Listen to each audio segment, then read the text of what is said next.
아멘.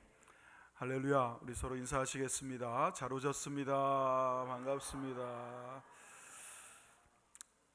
서정장로교회를 예배하러 오신 여러분을 주님의 이름으로 환영합니다. 교회를 오게 되면 여러분, 우리 교회는 제일 먼저 눈에 딱 들어오는 라틴어가 있습니다. 바로 제 머리 위에 있는 코람 데오라는 문구입니다. 코람이라는 것은 누구누구 얼굴 앞에 또는 누구누구 앞에라는 뜻을 가진 라틴어입니다. 데오는 하나님을 뜻하는 단어입니다. 그래서 코람과 데오가 합쳐지면 하나님 앞에서라는 뜻이 됩니다. 자, 여러분, 하나님 앞에서라는 이 문구를 보시면 여러분은 어떤 마음이 드십니까? 아마 대부분의 성도들은 이 하나님 앞에서, 세상에서 내 마음대로 내 멋대로 살다가 교회 와서 예배를 드릴 때만큼은 하나님 앞에서 옷깃을 여미고 마음을 여미고 두렵고 떨리는 마음으로 조심하며 두려워하며 무서워하며 하나님을 흘깃흘깃 바라보면서 그렇게 움츠러든 상태로 서 있어야 될 것 같은 그런 느낌이 드는 문구입니다. 사실은 코람데오라는 말 앞에는 그런 의미가 아주 없는 것은 아닙니다. 거룩하시고 또 위대하신 하나님 앞에서 우리는 엎드려야 하고 또 우리를 낮춰야 합니다. 그러나 여러분, 코람데오라는 것은 단순히 그런 뜻만을 가진 것은 아닙니다. 아마 다른 많은 목사님들이나 다른 분들이 코람데오 하면 그런 쪽으로만 이해를 하고 접근을 하기가 쉽습니다. 그런데 하나님께서 저로 하여금 서정장로교회 본당 제일 높은 곳에 이 라틴어를 새기게 하셨을 때는 저에게는 적어도 그런 의미만이 아니었습니다. 이 코람데오라는 것은 여러분, 하나님 앞에서 살라라는 것입니다. 하나님의 마음에 들지 않을 때도 있습니다. 우리의 삶이, 저와 여러분의 모습이, 저와 여러분의 믿음이 하나님 마음에 흡족하지 않을 때도 있습니다. 그러나 하나님은 여러분을 하나님 앞으로 부르십니다. 우리가 죄 가운데 심지어는 빠져서 하나님을 등지고 하나님을 거역하고 하나님을 대적하고 하나님의 마음을 아프게 할 수도 있습니다. 그러나 하나님은 너희는 내 앞에 있으라 하신다는 거예요. 심지어 여러분, 우리가 악하게 행동할 때에도 하나님은 너희는 내 앞에 있으라. 그것이 코람데오입니다. 이 코람데오, 하나님 앞에서라는 것, 왜 우리가 하나님 앞에 있어야 하는지를 잘 보여주는 뉴스를 저는 보았습니다. 뉴스를 보다가 바로 저거다. 내가 하나님 앞에 있어야 할 이유, 우리 교회가 하나님 앞에 있어야 할 이유는 바로 저것이다 하고 무릎을 탁 쳤던 뉴스를 보았습니다. 여러분에게도 한번 보여드리려고 합니다. 같이 보겠습니다. 60대 남성이 백화점 승강기에서 갑자기 의식을 잃고 쓰러졌다가 한 시민의 도움으로 생명을 건졌습니다. 마침 엘리베이터에 같이 타고 있던 심장내과 간호사 덕분에 목숨을 구할 수 있었습니다. 김혜민 기자가 이들을 만나봤습니다. 지난 25일 더현대 서울 백화점의 엘리베이터 내부, 60대 남성이 갑자기 유모차 쪽으로 쓰러집니다. 아내는 놀라서 어쩔 줄 모르는 급박한 상황. 이때 엘리베이터를 함께 탄 한 여성이 신속하게 쓰러진 남성을 바닥에 눕히더니 망설임 없이 심폐소생술을 시작합니다. 1분 정도 심폐소생술을 지속할 때쯤 남성이 눈을 뜨고 일어나고 안도하며 서로를 껴안습니다. 백화점 측에서도 신속하게 제세동기를 들고 현장에 도착했지만 남성은 이미 엘리베이터에서 스스로 걸어서 나갈 정도로 완전히 의식을 되찾았습니다. 쓰러진 남성을 살린 이 여성은 용인 세브란스 병원의 심장내과 임상전담 간호사로 지난해 쌍둥이를 낳은 뒤 육아휴직 중이었습니다. 눈동자가 돌아가는 걸 확인을 했고, 그래서 의식이 없다는 걸 확인을 했고, 숨소리가 거칠게 들렸기 때문에 이건 심폐소생술을 해야 되는 상황이라 판단을 했습니다. 쓰러진 남성은 협심증으로 심장약을 복용하고 있어 의식을 잃은 뒤 빠른 대처가 중요한 상황이었습니다. 여러분, 아내와 함께 쇼핑을 하려고 백화점을 찾았어요. 엘리베이터를 탔습니다. 평소 협심증으로 약을 먹고 있던 이분은 갑자기 심장에 무리가 와서 심장이 멈추는 심정지 상태가 되어서 쓰러집니다. 그런데 누구 앞에서 쓰러졌습니까? 간호사 앞에. 그것도 세브란스 병원의 심장내과의 임상 담당 전문 간호사 앞에서. 바로 이겁니다. 우리는 죄를 지어도 하나님 앞에 있어야 합니다. 우리는 병들어도 하나님 앞에 있어야 합니다. 우리는 큰 일을 만나고 어려운 일을 만나도 하나님 앞에서 쓰러지고 넘어져야 됩니다. 그래야 하나님이 일으켜주시고 그래야 하나님이 붙잡아 주실 수 있기 때문입니다. 사랑하는 성도 여러분, 하나님은 저와 여러분을 하나님 앞으로 부르십니다. 힘들어하고 고통하고 아파하고 심장이 멎을 것 같은 고통, 아니 심장이 멎어버린 것 같은 그런 아픔 속에서 쓰러지고 넘어지고 좌절하고 낙망하고 실망할 때에 다른 곳이 아니라 하나님 앞에서 여러분 있어야 하나님이 즉시 여러분을 붙드시고 건지시고 살리시려고 저와 여러분을 언제나 코람되어 여러분 감시하려고 마치 시험 감독관이 부정행위를 하는지 안 하는지 보려고 여러분 불꽃 같은 눈으로 여러분을 살피시면서 죄짓기만 해봐라, 내가 한 대 치겠다, 그런 마음으로 여러분을 하나님 앞에 서게 하시는 것이 아니라 여러분, 우리는 당연히 죄지을 것, 우리는 당연히 넘어질 것, 우리는 당연히 쓰러지고 아파하고 하나님을 찾는 자가 아니라 하나님을 멀리 떠날 것을 아시는 하나님은 코람되어 넘어져도 내 앞에서 넘어지고 쓰러져도 내 앞에서 쓰러지고 죄를 지어도 내 앞에서 짓고 여러분 시험에 들어도 내 앞에서 시험 들으라는 거예요. 그래야 건져 주실 수 있기 때문에 그것이 코람데오입니다. 사랑하는 성도 여러분, 하나님은 하나님의 얼굴 앞으로 하나님 앞으로 저와 여러분을 부르고 계십니다. 사랑하는 성도 여러분, 하나님이 부르실 때에 하나님의 음성을 듣고 우리를 건지시기 위해서, 우리를 구원하시기 위해서 우리에게 사랑을 베푸시고 은총을 베푸시고 은혜 주시려고 지금도 우리를 부르시는 하나님 앞에 갑시다. 사도행전 2장 39절을 보면 이 약속은 너희와 너희 자녀와 모든 먼데 사람 곧 우리 주 하나님이 얼마든지 부르시는 자들에게 하신 것이라 하고 그랬습니다. 하나님은 얼마든지 부르신다 그랬습니다. 이 약속을 얼마든지 부르시는 그 하나님의 약속을 얼마든지 부르시는 그 하나님의 백성들에게 주셔서 저와 여러분을 지금도 부르고 계시는 줄로 믿습니다. 하나님의 부르심은 예수님을 알게 하시려고 부르시는 부르심입니다. 오늘 본문 사도행전 2장 36절을 같이 읽어봅니다. 시작. 그런즉 이스라엘 온 집은 알지니 너희가 십자가에 못 박은 이 예수를 하나님이 주와 그리스도가 되게 하셨느니라 하니라 그랬습니다. 너희는 확실히 알라 그럽니다. 여러분, 여기 빨대가 있습니다. 보이시죠? 투명한 거라 안 보이시나요? 보이면 고개라도 끄덕끄덕 해보세요. 네. 눈 뜨고 자지 말고. 네. 신앙생활을 오래 하신 분들이 습득하는 놀라운 기술 중에 하나가 눈 뜨고 자는 겁니다. 반응을 안 하면 눈 뜨고 자고 있는 자로 여기겠습니다. 여러분 보이시죠? 빨대에 구멍이 몇 개입니까? 자, 하나 다 손 들어보세요. 두 개 다 손 들어보세요. 나는 네가 묻는 질문에는 죽을 때까지 절대로 대답하지 않겠다. 손 들어보세요. 다시 묻습니다.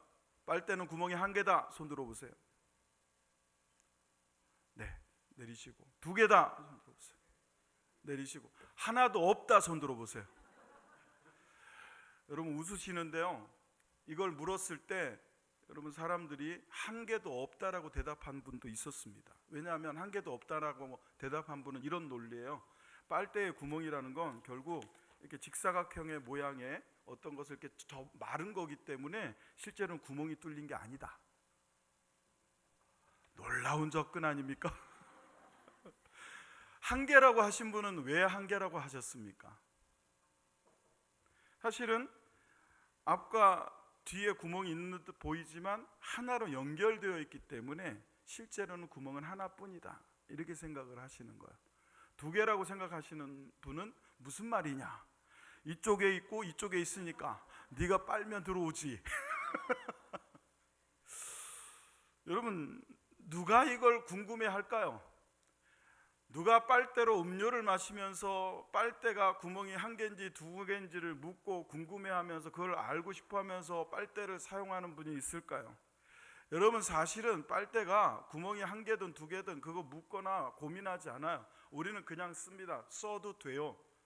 빨대에 구멍이 몇 개가 있든지 상관없이 그냥 쓸 수 있는 것처럼 굳이 몰라도 쓸 수 있는 게 있고요, 굳이 몰라도 잘 활용할 수 있는 것들이 있습니다. 그러나 여러분, 신앙생활을 하면서는 굳이 몰라도 되는 건 없어요. 반드시 알아야 됩니다. 오늘 본문에 보시면 이스라엘 온 집은 확실히 알지니, 대답을 안 해드렸네. 목사님, 그러면 정확히 빨대의 구멍은 몇 개입니까? 이거 대답 안 해주고 나면 여러분은 설교 끝날 때까지 저게 도대체 몇 개냐?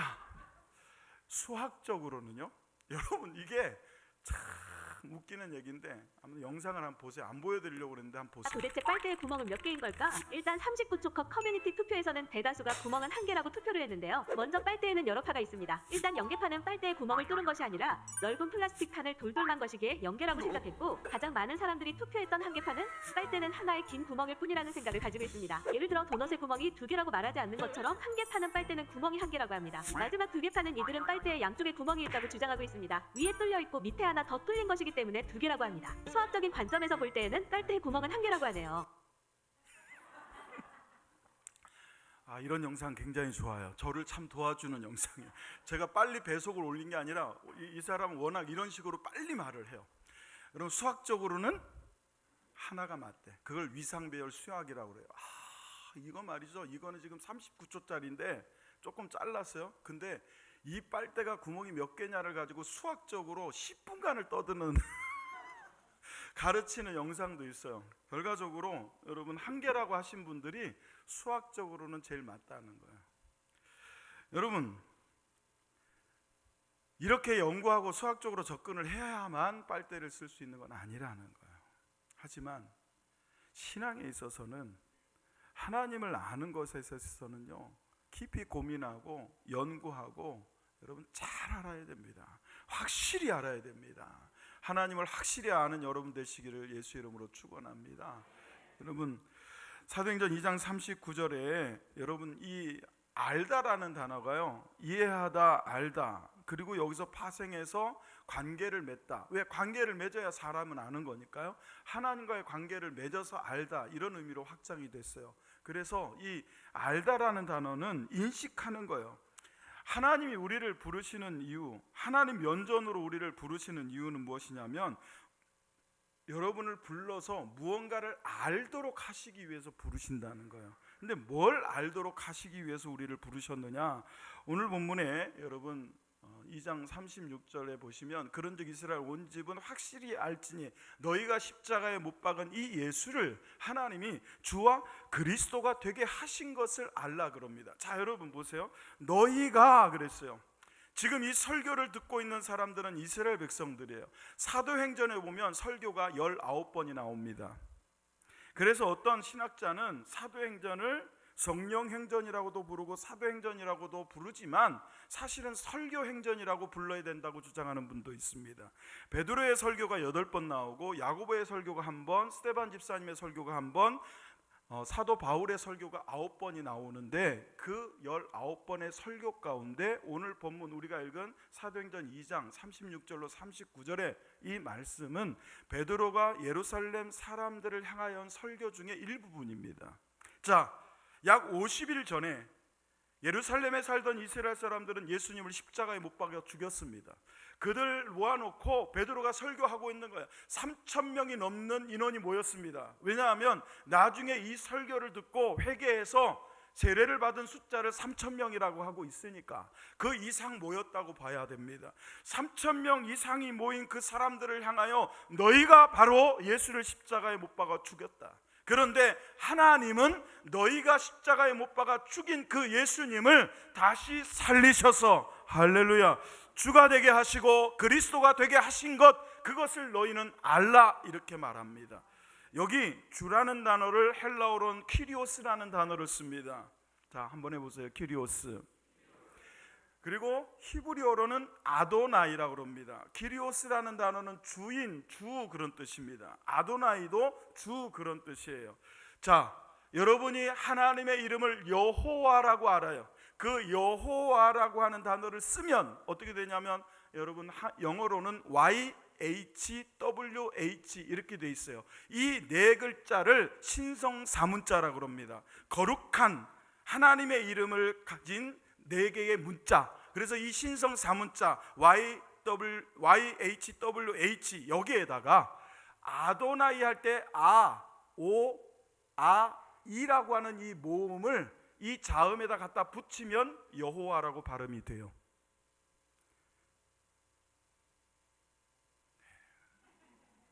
저 뒤에 계신 분 빨리 따라오세요. 신성사문자에 주라고 발음하는 아도나이에 모음을 따서 갖다 붙여서 읽은 것이 아도나 여호와예요. 왜 이렇게 되었느냐? 여러분, 우리나라 사람들은 부모님의 이름을 물으면 이렇게 대답합니다. 당신 어머님의 함자가 어떻게 됩니까? 그러면 죄송해요, 얘니까 김경애 이렇게 하지 않고 어떻게 얘기를 해요? 김자, 경자, 애자입니다. 이렇게 얘기하죠. 왜? 부모님의 이름을 함부로 말할 수 없다는 거예요. 구약의 이스라엘 백성들은 어찌 우리가 하나님의 이름을 함부로 발음할 수 있느냐? 그래서 하나님의 이름이 YWHW 이렇게 나오면 그거를 읽지를 못하고 아도나이 주라고 발음을 했다는 거예요. 실제는 아도나이가 아닌데 그 문자는, 그래서 나중에 이 문자의 정확한 발음을 잃어버리게 돼요. 그래서 남겨진 신성사문자에다가 아도나이라고 읽는 그 모음을 갖다 붙여서 읽은 발음이 여호와예요. 자, 그러면 주가 되게 하셨다라는 건 결국 주라는 단어는 무엇과 같아요? 하나님, 여호와와 같은 단어예요. 그러니까 하나님이 예수 그리스도께서 십자가를 지고 죽으신 후에 부활하셨을 때 이스라엘 사람들을 부르셔서 예수님께서 하나님이시라는 걸 알게 하셨다는 거예요. 여러분을 하나님이 부르실 때는 예수님이 하나님이라는 걸 알게 하시려고 부르시는 것을 믿으시기를 예수의 이름으로 축원합니다. 그리고 그리스도가 되게 하셨다 그랬습니다. 그리스도는 뭡니까? 크리스토스, 히브리어로는 메사야예요. 그래서 메시아, 구원자, 기름 부음 받은 자, 그래서 헬라어로는 크리스토스, 히브리어로는 메사야, 이것이 여러분 그리스도, 즉 구원자, 구세주 이런 뜻입니다. 자, 하나님께서는 우리를 하나님 앞으로 부르셔서 알게 하십니다. 무엇을? 너희가 예수 그리스도를 십자가에 못 박인 장본이라는 것을 알게 하시고, 두 번째는 예수님이 주 곧 하나님 되심을, 그리고 그리스도 곧 메시아 되심을, 구원자 되심을 알게 하시려고 여러분을 지금도 예배 가운데로, 이 교회 가운데로 하나님 앞으로 고람되어 하나님 면전 앞으로 불러 세우신 것을 믿으시기를 예수의 이름으로 축원합니다. 그래서 여러분, 예배를 통해서 기도하다가 찬양하다가 또는 설교를 듣다가 하나님을 알게 되고 예수님이 주가 되심을, 예수님이 그리스도가 되심을 안다고 하면 그것이 바로 은혜입니다. 나를 감동시켜서 눈물 나게 하는 게 은혜가 아니고요, 예수님이 주님이시라는 것을, 예수님이 그리스도이시라는 걸 알게 되는 것, 그게 은혜인 줄로 믿습니다. 하나님은 우리를 그렇게 부르셨습니다. 두 번째로 하나님은 우리로 하여금 예수님을 믿게 하시려고 부르셨습니다. 오늘 본문 사도행전 2장 37절로 38절을 읽습니다. 시작. 그들이 이 말을 듣고 마음에 찔려 베드로와 다른 사도들에게 물어 이르되, 형제들아 우리가 어찌할꼬 하거늘. 베드로가 이르되, 너희가 회개하여 각각 예수 그리스도의 이름으로 세례를 받고 죄사함을 받으라 그랬습니다. 사도행전 2장 37절에 보면 그들이 이 말을 듣고, 어떤 말을 들었을 때? 너희가 바로 예수님을 십자가에 못 박았다. 여러분은 예수님을 십자가에 못 박으셨습니까? 여러분은 아니요라고 대답할 겁니다. 왜? 그 일은 벌써 2000년 전에 있었던 일이고 나랑은 상관없는 일이에요. 근데 여러분, 예수님이 왜 십자가를 지셨는지를 생각하면 내가 예수님을 십자가에 못 박은 자라는 것을 부인할 수 없어요. 예수님이 왜 십자가를 지셨습니까? 내 죄를 속하려고, 내 죄를 대신 대속하시려고 십자가를 지신 거예요. 그러니까 나 때문에, 내 죄 때문이기 때문에 우리도 예수님을 십자가에 못 박은 장본인이라 할 수 있습니다.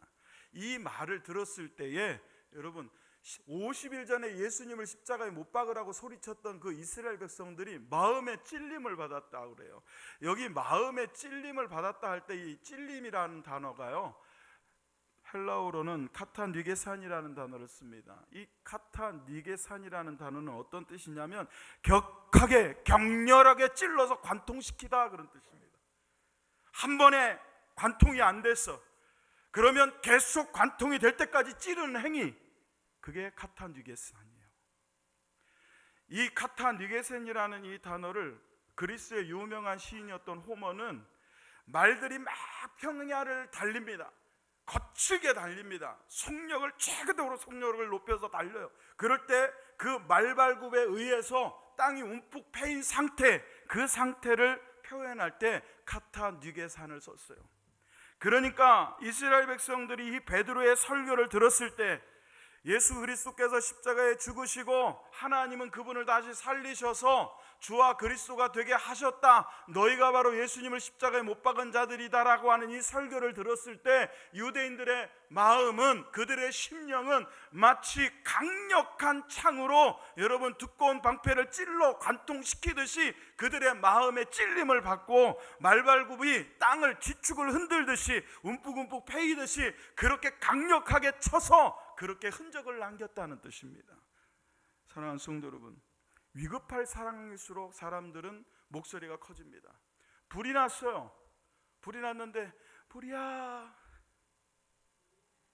불이야, 누구야? 여러분, 이렇게 하는 사람 아무도 없어요. 불 나면 어떻게 됩니까? 있는 힘을 다해서 해야 사람들이 알고 피할 사람 피하고 불을 끌 수 있는 상태가 되잖아요. 그러니까 막 하는 거예요. 하나님이, 여러분, 위급한 상황인 거예요. 여러분, 우리가 보통 소리 질러서 올 사람들입니까? 보통 만사가 해야 올 사람들입니까? 여러분, 불난 집에 그 불이야를 소리치듯이 하나님이 말발굽이 달려가듯이 여러분, 아무리 두꺼운 방패도 찔러 쪼개어 반드시 관통을 시키듯이 그렇게 크게 격렬하게 여러분 우리의 마음을 쥐고 흔드셔서 하나님의 말씀으로 불러서 여러분을 하나님 앞으로 오게 하신 거예요. 그리고 여러분 마음의 찔림을 받아 회개하게 하시고 예수 그리스도의 이름으로 세례를 받게 하시고, 여러분 이게 뭡니까? 예수님을 믿는 거예요. 회개하는 건 믿음이 필요해요. 찔림을 받았을 때 회개하는 건 믿음이 필요하다고요.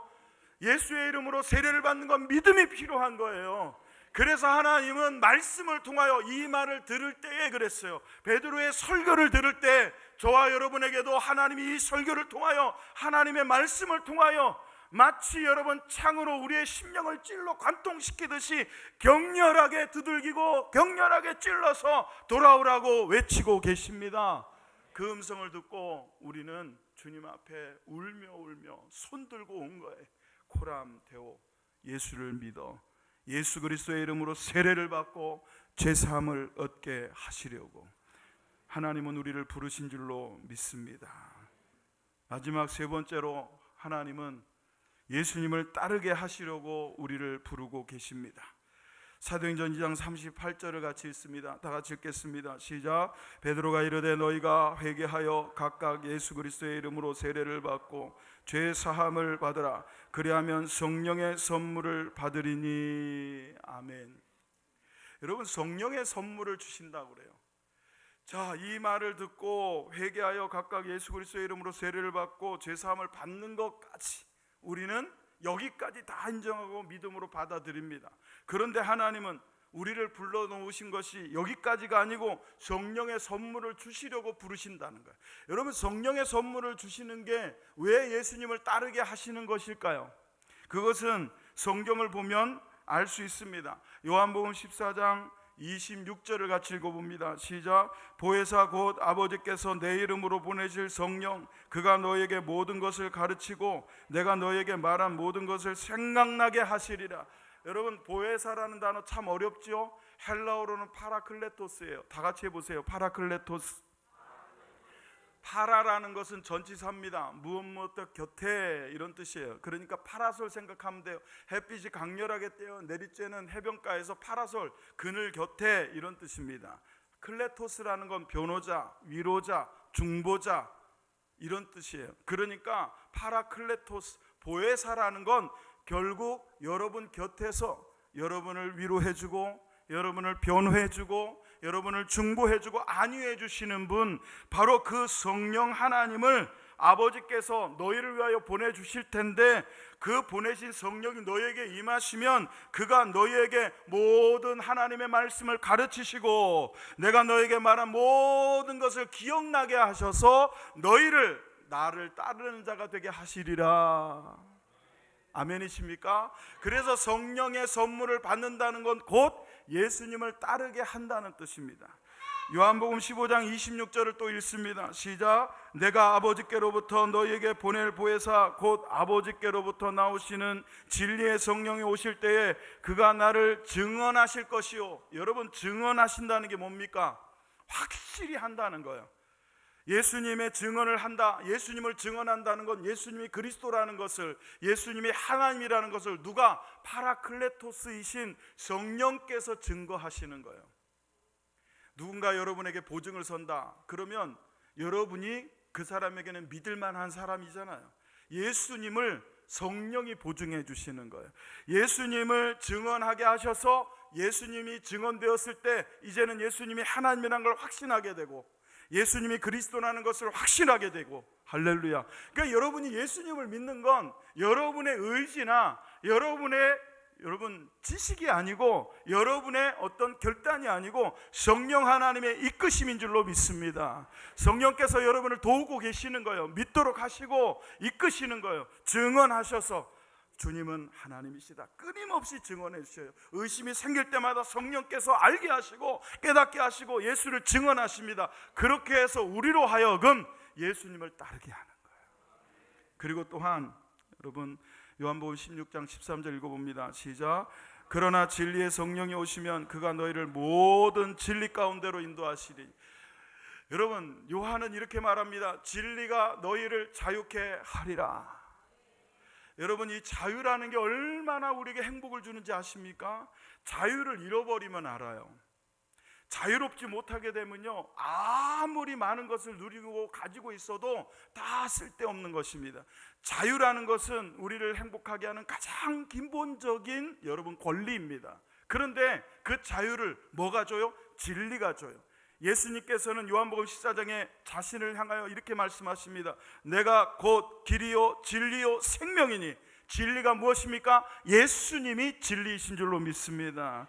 진리의 성령이 오시면 그가 나를 증거하실 것이다. 진리의 성령이 오시면 그가 너희를 모든 진리 가운데로 인도하실 것이다. 결국 성령께서 오시면 진리신 예수님께로 우리를 이끄시는 분이 누구냐? 성령 하나님이십니다. 알았어. 할렐루야. 예, 박수 한번 쳐주세요. 예, 떨떠름하게 치지 말고 네, 저 나이 때는요, 주목받고 싶고 관심받고 싶고, 우리 수환이가 오늘 드린 예배 때 여러분이 박수 쳐준 것 때문에 나중에 격길로 가려고 하다가도 주님께로 돌아올 때가 있을 겁니다. 그렇다고 격길 가라는 건 아니야. 제가 따로 이따가 화장실로 불러서 훈련시킬게요. 여러분의 마음을 알아요. 저도 똑같은 마음이니까.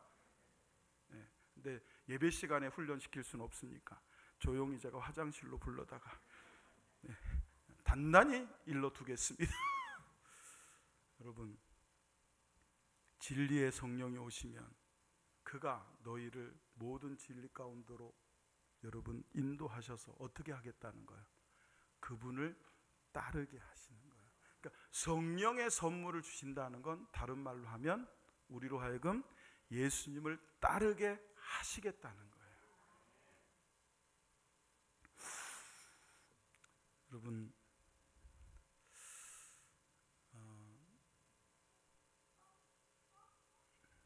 지난 금요일 날 갑작스럽게 문자를 하나 받았습니다. 제 핸드폰에 분명히 양혜국 성도님의 전화번호가 저장이 돼 있었는데 그분 핸드폰에서 그분이 돌아가셨다는 문자를 저한테 보내셨어요. 이게 무슨 일일까? 보이스피싱인 줄 알았어요. 임종은 2024년 2월 14일 수요일 15시 25분이라고 되어 있는데 장례식장에 입실된 것은 2월 16일, 그러니까 날수로 하면 3일 후에 장례식장에 들어갔다. 뭔가 이상했어요. 양혜국 성도님의 핸드폰으로 전화를 걸었더니 여자분이 받으세요. 누나였습니다. 양혜국 성도님이 명절 기간 중에 부모님의 묘소를 찾으셨다가 실종이 됐어요. 일단 실종 신고가 들어갔습니다. 근무를 안 나오니까 근무지에서도 연락을 하고 명절인데 가족들하고 연락이 안 되니까 연락을 했는데 전화가 안 되니까 경찰들이 얼마나 참 많이 똑똑해졌는지 바로 부모님의 묘소를 묻더래요. 알려줬더니 묘소로 달려가 봤더니 그 앞에 쓰러져 계신 채로 한 3일에서 4일이 지난 상태로 발견이 됐습니다. 양혜국 성도님 지금도 얼굴이 생생해요. 저희 교회를 4번 나오셨습니다. 제가 4번 만났어요. 교회에서 3번 뵀고요. 한 번은 그분 일하시는 일터에서 한 번 뵀습니다. 그리고 교회 나오신 첫날 우리 교회 방문자 카드에 이 교회를 계속 다니고 싶습니다. 후에 제가 면담을 할 때 목사님, 제가 참 방황하다가 이곳으로 일을 다니게 돼서 이사 온 후에 바로 교회 옆에 살게 되었는데 하나님이 부르셔서 이 교회를 나오게 됐노라고 그러면서 참 이전에는 방황도 하고 예배 때 졸고 한 번도 안 졸아본 적이 없었는데 이 교회에 와서 은혜 받고 졸지도 않고 너무 감사하고 행복하다고 그렇게 고백을 하셨어요. 저는 찬찬히 기도해드리고 지켜보고 있다가 자 이제 명절 끝났으니까 명절 지나면 그분이 이 교회를 계속 나오고 싶다고 했기 때문에 등록을 권유하려고 하던 차에 여러분 이 부고 소식을 전해드렸어요. 마음이 무너졌어요. 급하게 연락을 취했습니다. 등록하지 않으셨기 때문에 여러분 모르는 분도 많으실 거예요. 저분이 누구지? 김경희 권사님은 구역 예배 끝나고 한 2번 정도 더 여기 가서 식사를 하셨어요. 제가 알고 있었기 때문에 김경희 권사님께 전화를 드리고 권사님 시간 되셔서 김경희 권사님 그리고 강봉기 목사님 저하고 조문을 다녀왔어요. 영정사진 속에 웃고 계시는 양혜국 성도님을 딱 보는 순간 눈물이 콱 쏟아지려 했어요. 짧은 순간 4번의 만남. 한편으로는 조금 더 관심을 가져 드릴 걸, 조금 더 적극적으로 붙잡아 드릴 걸, 한편으로는 그래도 마지막 그 4주 동안 예배드리며 행복하고 정말 좋아했던 그분의 모습을 기억하면서 한편으로는 감사하면서 여러분 하나님은 우리를 부르세요. 하나님이 부르셨기 때문에 우리는 예수님을 알게 되었고 하나님이 부르셨기 때문에 예수님을 믿게 되었고 하나님이 부르셨기 때문에 예수님을 따르게 되었어요. 그런데 양혜국 성도님처럼 어느 날 어느 시 누구도 모르는 때에 하나님은 우리를 영원히 부르실 때가 있습니다. 그래서 저는 이 하나님의 부르심, 하나님이 부르신다. 그때는 여러분 우리 다 하나님께 가야 돼요. 그게 불행이 아니고 절망이나 멸망이 아니고 영원한 소망, 영원한 기쁨의 부름이 되도록 지금 하나님 앞에서 울어도 하나님 앞에서 울고, 웃어도 하나님 앞에서 웃고, 아파도 하나님 앞에서 아프고, 문제가 있어도 하나님 앞에서 그 문제를 끌어안고 하나님 앞에서 머물러 있을 수 있는 저와 여러분이 되어서 마지막 영원한 나라로 우리를 하나님이 부르실 때에, 그때에는 세상의 모든 짐을 내려놓고 세상의 모든 아픔과 모든 눈물과 슬픔을 다 내려놓고 20년 동안 가족과 연락을 하지 못했다고. 누나가 물어요. 목사님, 내 동생 마지막은 어땠습니까? 목사님이 제일 마지막에 그래도 만난 목사님인데, 제가 그랬어요. 행복해 하셨습니다. 예배하며 기뻐하셨고, 예배하면서 하나님을 만났습니다. 하나님의 부르심으로 우리 교회를 나오셨고요, 짧은 기간이었지만 너무너무 행복해 하셨습니다 라고 대답해요. 참 다행입니다, 감사합니다. 그래요. 사랑하는 성도 여러분, 하나님이 부르실 때에 하나님 앞에 있는 것이 행복이고, 하나님 앞에 있는 것이 은혜고, 하나님 앞에 있는 것이 은총인 줄로 믿습니다. 사랑하는 성도 여러분, 하나님은 여러분을 부르셨고 이제 여러분을 통해 여러분의 가족을 부르고 계세요. 여러분의 어머니, 여러분의 아버지를 부르고 계시고, 여러분의 자녀를 부르고 계시고, 여러분의 남편을 부르고 계십니다. 열심히 부르세요. 자꾸 부르세요. 귀에 딱지가 않도록 부르세요. 그래서 그분들도 예수님을 알고 예수님을 믿고 예수님을 따라 살다가 하나님의 영원한 부르심이 있을 때에 다른 곳이 아닌 하나님 앞에 코람되어 하나님 앞에 설 수 있는 은혜가 있기를 주의 이름으로 축원합니다. 하나님은 예수님을 알도록 우리를 부르십니다. 하나님은 예수님을 믿도록 우리를 부르십니다. 하나님은 예수님을 따르도록 우리를 부르고 계십니다. 이 하나님의 부르심에 아멘 하며 응답하고 하나님 앞에 나아갈 수 있도록 다 같이 찬양하며 기도하겠습니다.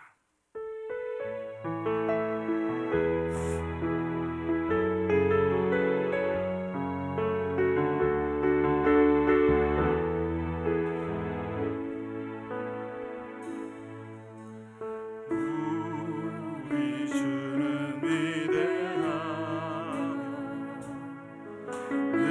능력이 많으시도다. 아멘 아멘. 그의 진에 무궁하며 인자는 영원하도다. 상한 자들 고치시며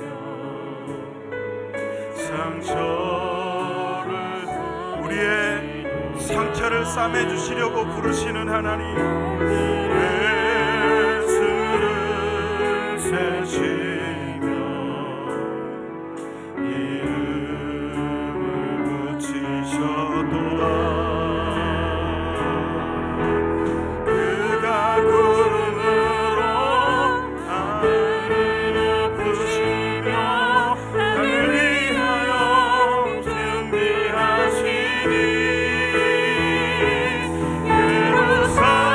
예루살렘아 여호와를 찬송할지어다.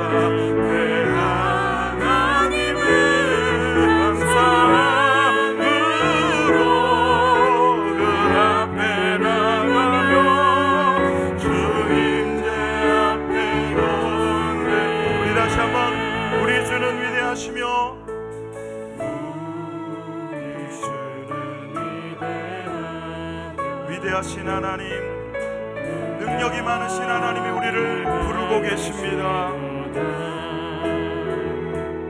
그의 진에 무궁하며 인자는 영원하도다. 상한 자를 고치시며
찬송할지어다 내 하나님을 감사함으로